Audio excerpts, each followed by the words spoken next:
ડેડિયાપાડાના ધારાસભ્ય ચૈતર વસાવાએ ફરી એક વખત ભીલ પ્રદેશની માંગ કરી છે, ત્યારે સાંસદ મનસુખ વસાવાએ ભીલ પ્રદેશ અંગે શું કહ્યું, આવો સાંભળીએ। ચૈતરભાઈ અલગ બિલિસ્તાનની માંગણી ગઈકાલે બિરસા મુંડા જન્મ જયંતિના પ્રસંગે માંગણી કરી।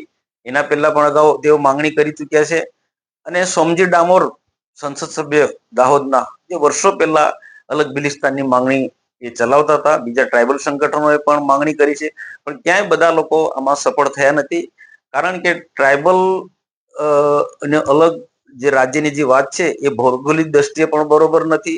અને આજે ભારતીય જનતા પાર્ટીના શાસનની અંદર આદિવાસીઓના ઘણા બધા પ્રશ્નો આજે ભારતીય જનતા પાર્ટીના સરકાર ઉકેલી રહી છે। રસ્તા, રોડ, રસ્તા, પીવાના પાણીથી માંડીને શિક્ષણથી માંડીને સેન્ટ્રલ ગવર્મેન્ટની ટ્રાઇબલની સ્કૂલો પણ ચાલે છે। એક જિલ્લામાં મોટા ભાગે રાજ્ય સરકારની પણ આદર્શ નિવાસી શાળા જેવી સારામાં સારી સ્કૂલો ચાલે છે।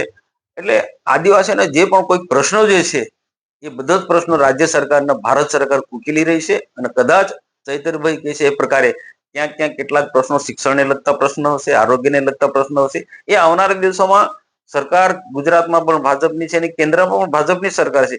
આવા જે પણ કોઈ પ્રશ્નો હશે એ પ્રશ્નો અમે ઉકેલીશું, પણ અલગ બિલિસ્તાનની માંગણીમાં અમે નથી।